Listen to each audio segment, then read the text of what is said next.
오늘 함께 나눌 말씀 창세기 32장 1절에서 2절 말씀입니다. 다 같이 한 목소리 합독하겠습니다. 야곱이 길을 가는데 하나님의 사자들이 그를 만난지라. 야곱이 그들을 볼 때에 이르기를 이는 하나님의 군대라 하고 그 땅 이름을 마하나임이라 하였더라. 아멘. 오늘 마하나임의 역사를 체험하는 제목으로 하는 말씀 증거하겠습니다. 우리가 그동안 야곱의 삶을 살펴보았듯이 이제 믿음의 조상 야곱의 삶은 결코 순탄하거나 평탄하지 못했습니다. 왜냐하면 야곱은 에서가 자신을 죽이려고 하자 70이 넘은 그 나이에 도망자 신세가 되었습니다.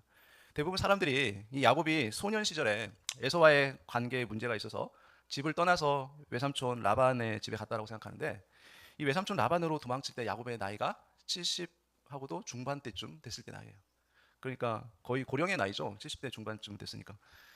그때 그 늙은 나이에 외삼촌 라반의 집으로 도망쳤던 것이죠. 그리고 바단 아람의 그 외삼촌 라반의 집에서 어떻게 살았습니까? 20년 동안 거의 뭐 품삯도 받지 못하고 거의 노예처럼, 종처럼 그렇게 지냈죠. 하나님의 사람, 믿음의 조상, 또 야곱을 통해 예수님이 오시게 되는 그런 언약 백성임에도 불구하고 야곱의 삶은 결코 평탄하지 않았다는 것입니다. 그리고 20년이 지나서 이제 고향으로 돌아가서 자신의 터전을 만들기 위해 가족들을 데리고 라반의 집을 나오게 되죠. 그런데 라헬이 자신의 아버지 그 라반의 드라빔을 훔쳐서 나오게 됩니다. 그리고 이 드라빔이 고대 근동에서는 그 가정의 수호신 역할을 했고, 또 자신의 재산을 증명해주는 그런 문서와 같은 역할을 했던 아주 중요한 것이었어요. 그래서 라헬은 야곱을 사랑했기 때문에 그 아버지의 재산을 사랑하는 남편 야곱에게 넘겨주기를 원했던 것이에요. 그래서 그 드라빔을 훔친 것이죠. 라반은 야곱이 드라빔을 훔쳐서 이 자신의 재산을 노린다고 생각해서 야곱을 죽이려고 뒤쫓아갔던 것입니다.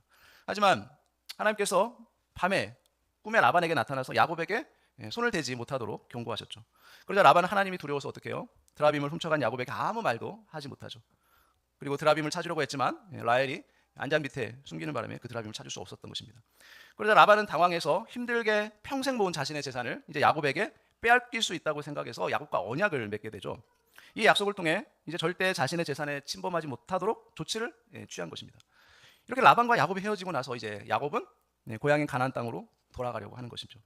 하지만 야곱에게는 또 하나의 문제가 있었죠. 바로 형 에서가 평생 동안 자신의 목숨을 노리고 있었던 것입니다. 에서는 야곱이 자신의 축복을 모두 가로챘다고 생각했기 때문에 평생 이 야곱만을 죽이려고 생각했던 사람이에요. 그런데 야곱은 에서가 정착하여 살고 있는 그 세일산을 지나가야 했던 것입니다. 여러분, 에서는 힘과 능력 면에서 야곱보다 훨씬 뛰어난 사람이었죠. 에서는 야곱이 고향으로 돌아온다는 소식을 듣고 이제 자신이 거느리는 군사 400명을 거느리고 야곱을 죽이기 위해서 오는 것이죠. 여러분, 야곱의 입장에서는 너무나 두렵고 힘든 문제에 봉착하게 된 것입니다. 누구 하나 도와줄 사람이 아무도 없어요. 오직 자신 스스로 이 어려움을 헤쳐나가야 했던 것입니다. 자, 이런 상황에서 야곱이 길을 가는데 하나님의 사자들이 야곱을 만나게 되는 것이죠.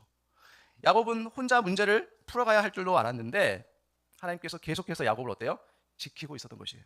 베델에서 야곱과 약속한 그 약속을 하나님께서는 결코 잊지 않으시고 신실하게 그 약속을 지키고 계신 것이죠.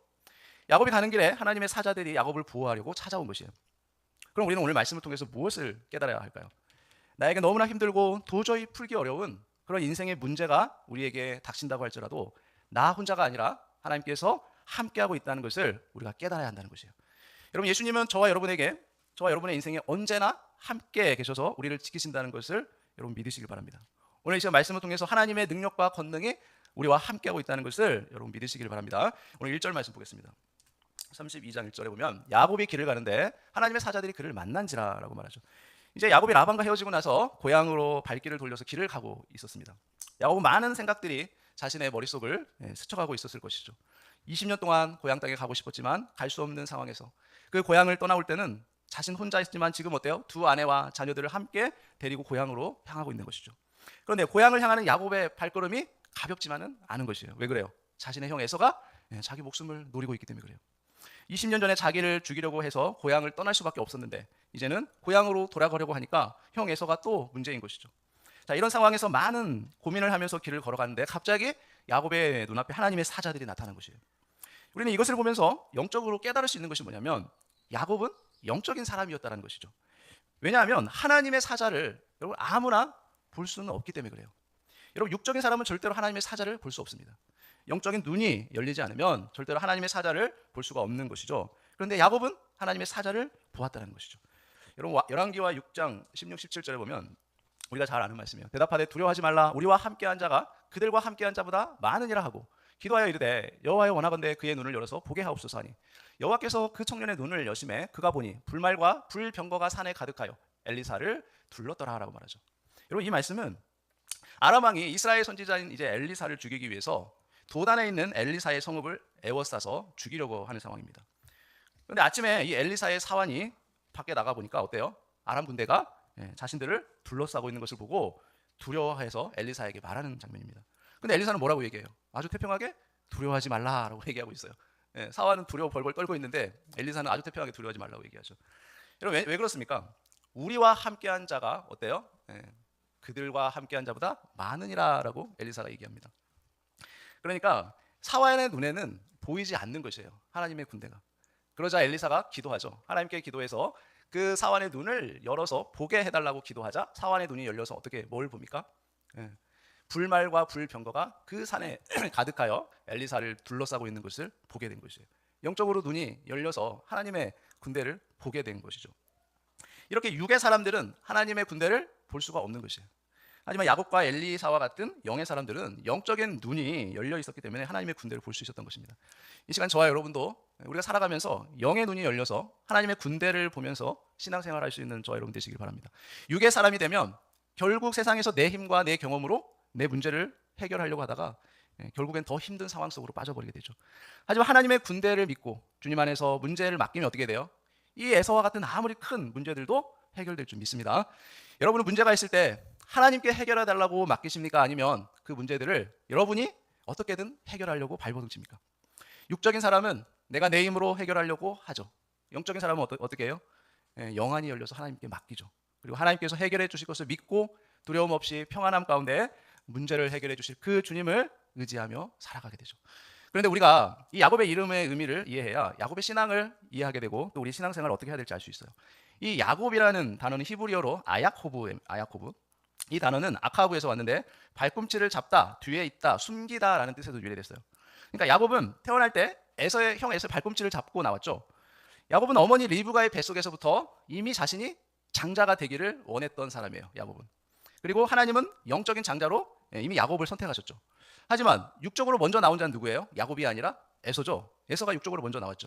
그래서 자신이 먼저 나오려고 했지만 에서보다 늦게 나온 사람이 야곱이에요. 그래서 에서의 발꿈치를 잡았던 것이에요. 그런 사람이 바로 야곱인 것입니다. 오늘 본문의 야곱은 하나님의 사자들을 만나게 되죠. 영적인 눈이 열려 있었기 때문에 하나님의 사자들을 보게 된 것입니다. 그러면서 이제부터는 자신의 이름처럼 하나님의 발꿈치를 잡고 절대 놓지 않으려고 하는 그런 믿음을 갖게 되는 것이에요. 여러분 옛날에는 형의 발꿈치를 잡았는데 이제는 누구의 발꿈치를 잡습니까? 하나님의 발꿈치를 잡은 것이에요. 지금까지 인생을 자신의 힘으로 살아봤지만 힘들고 지친다는 것을 야곱은 깨달은 것이죠. 그래서 그전까지는 항상 하나님 앞에서 자신의 생각이 먼저였지만 이제는 하나님의 뒤에서 자신이 열심히 하나님을 따라가겠다는 것을 지금 말씀하고 있는 것이에요. 여러분 육적인 눈에는 보이지 않지만 자신을 보호해 주시는 그 주님을 이제부터는 하나님의 뒤에서 열심히 섬기겠다라는 그러한 야곱의 신앙이 그 야곱의 이름 안에 들어가 있는 것이죠. 자, 이것이 언제 성취가 됩니까? 야곱이 야복 강가에서 하나님과 씨름할 때 절대 하나님을 놓아주지 않는 것을 우리가 볼 수 있죠. 32장 22절에 보면 밤에 일어나 두 아내와 두 여종과 11아들을 인도하여 야복 나루를 건널세.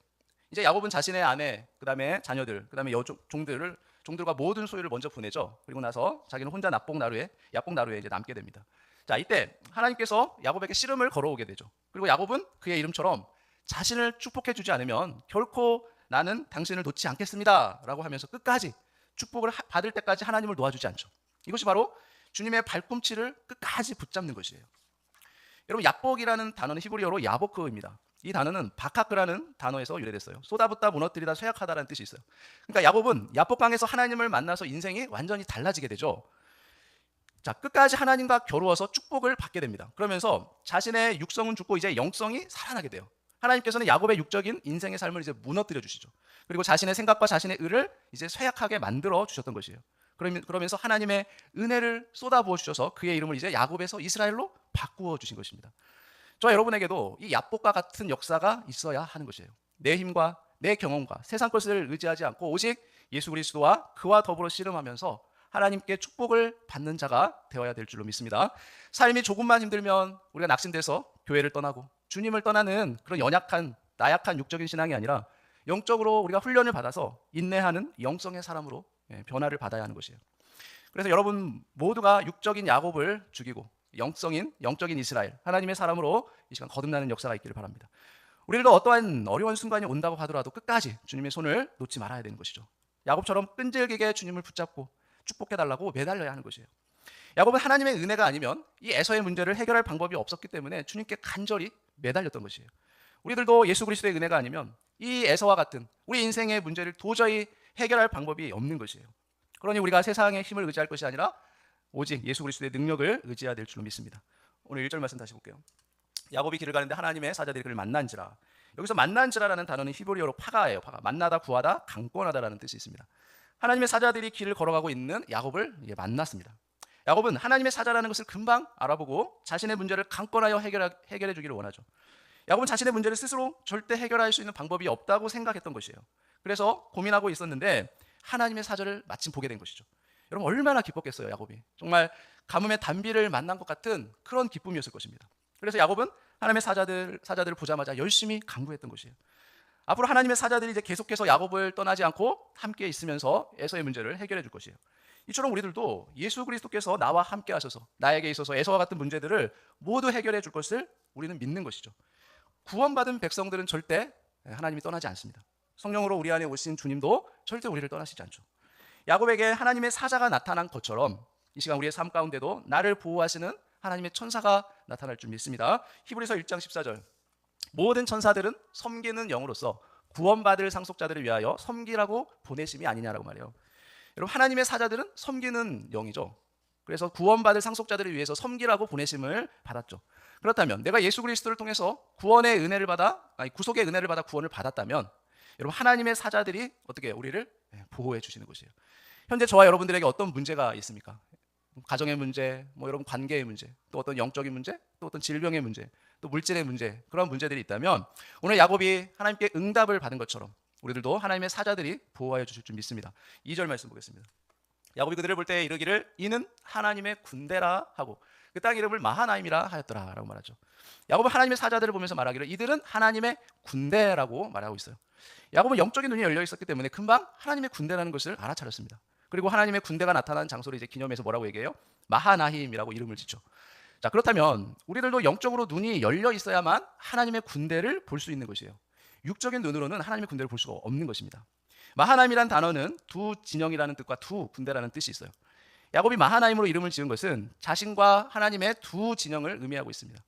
또 하나님의 많은 군대들이 자신을 보호해 준다는 것을 의미하고 있죠. 또한 적군과 하나님의 군대를 의미하기도 해요. 그러니까 현재 에서와 같은 한 무리가 있죠. 그런데 하나님의 능력의 군대들이 에서의 군대를 이제 무찔러 줄 것을 말씀하고 있는 거죠. 자, 오늘 우리가 마하나임을 통해 깨달을 수 있는 것은 무엇입니까? 바로 영적인 눈이 열려야 한다는 것이에요. 여러분 하나님께서 큰 축복을 준비해 놓았어도 영적인 눈이 열리지 못하면 결국 육적으로 빠질 수밖에 없다는 것이에요. 그리고 예수 그리스도께서 항상 나와 함께 계셔서 지키고 있다는 것을 믿어야 한다는 것입니다. 우리 인생의 문제를 나 혼자 풀고 갈 수 있는 것처럼 생각할 수 있는데 그렇지만 주님께서 먼저 아시고 해결해 주신다는 것을 우리가 믿어야 되겠죠. 그리고 하나님께서 문제를 해결해 주셨다면 우리는 뭐 해야 돼요? 감사의 기념을 하는 것이에요. 야곱은 이 땅을 하나님의 군대라고 기념하고 있습니다. 우리들도 하나님께서 우리의 인생의 문제를 해결해 주셨다면 주님께 기념의 헌물을 드리는 것이에요. 감사의 헌물을 주님께 드려야 하는 것입니다. 내 인생의 문제를 해결해 주셔서 기념비로 하나님 앞에 예물을 드린다는 의미를 가지고 우리가 하나님 앞에 예물을 드리는 것이에요. 그런 의미를 가지고 하나님 앞에 예물을 드려야지 무조건 내가 무슨 어떤 복채를 내듯이 그렇게 하나님 앞에 드리면 안 된다는 거예요. 하나님이 언제 어디서나 어떤 삶의 위기 가운데서도 내 인생에 찾아오셔서 나의 삶의 마하나임의 역사가 일어나게 해주심으로 내 모든 문제를 해결해 주시고 회복해 주심으로 내가 지금 이 자리까지 오게 됐습니다. 이 모든 것이 하나님의 은혜입니다. 하나님의 은혜 감사합니다라는 그러한 고백을 하는 것이 바로 이 마하나임의 기념비적인 헌금인 것이죠. 이제부터 저와 여러분은 예수 그리스도의 은혜 안에서 나의 모든 문제를 해결해 주실 것을 믿고 주님만을 의지하시기를 바랍니다. 나의 인생에 나의 삶에 위기가 왔을 때 마하나임의 역사를 체험하게 하시려고 하나님이 이런 문제를 나에게 허락해 주셨구나라고 생각하시기 바랍니다. 그리고 내가 해결할 수 없는 문제들을 하나님이 해결해 주신다는 사실을 믿고 사람을 의지하거나 나 자신을 의지하거나 세상을 의지하지 말고 하나님만을 의지하고 말씀만을 붙잡고 말씀을 통해서 예수 그리스도를 발견하고 예수님을 통해서 영안이 열려서 구원의 확신과 감격 속에서 살아가시길 바랍니다. 하나님께서는 여러분의 삶에 개입하셔서 절대로 여러분을 떠나지도 버리지도 않으시고 늘 함께 하신다는 확신을 가지고 믿음으로 승리하는 하나님의 백성들이 되시기를 예수님의 이름으로 축원합니다. 기도하겠습니다. 사랑하는 하나님 아버지, 주님의 은혜 감사합니다. 생사의 기로 앞에서 야곱은 인생의 문제를 스스로 풀어가려다가 절망 가운데 있을 때 주님께서 먼저 하시고 여호와의 군대를 앞서 준비해 놓으시고 에서의 문제를 해결해 주심으로 큰 힘과 능력을 체험한 후에 그것을 하나님의 군대라고 신앙 고백을 한 것 같이 주의 백성들이 삶의 위기를 만났을 때 예수 그리스도께서 항상 나와 함께 계셔서 지키고 있다는 것을 믿는 믿음의 사람들이 되게 하여 주옵소서. 우리 인생의 문제를 나 혼자 풀어가고 있는 것처럼 생각할 수 있지만 주님께서 모든 나의 인생의 삶의 문제를 다 아시고 해결해 주신다는 확신을 갖고 승리할 수 있게 하여 주옵소서. 예수 그리스도의 은혜 안에서 모든 문제를 해결해 주실 것을 믿는 믿음의 사람들이 되게 하여 주옵소서. 지금까지 인생을 나의 경험과 나의 지식과 나의 힘으로 살다가 힘들고 지친 인생들이었지만 앞으로 하나님 뒤에서 열심히 하나님을 붙잡고 말씀에 순종하며 따라가는 저희들의 신앙이 되게 하여 주옵소서. 힘들고 지쳐 쓰러질 때 주님이 찾아오셔서 그 해결할 수 없는 것을 해결해 주실 때 야곱은 이것을 마하나임이라고 이름을 짓고 기념비를 세웠던 것처럼 나의 인생에 나의 삶에 지치고 힘들 때 찾아오셔서 해결해 주신 그 은혜에 감사하여 하나님 앞에 감사의 예물을 올려드리는 저희들 모두가 되게 하여 주옵소서. 이 모든 것 예수님의 이름으로 기도합니다. 아멘.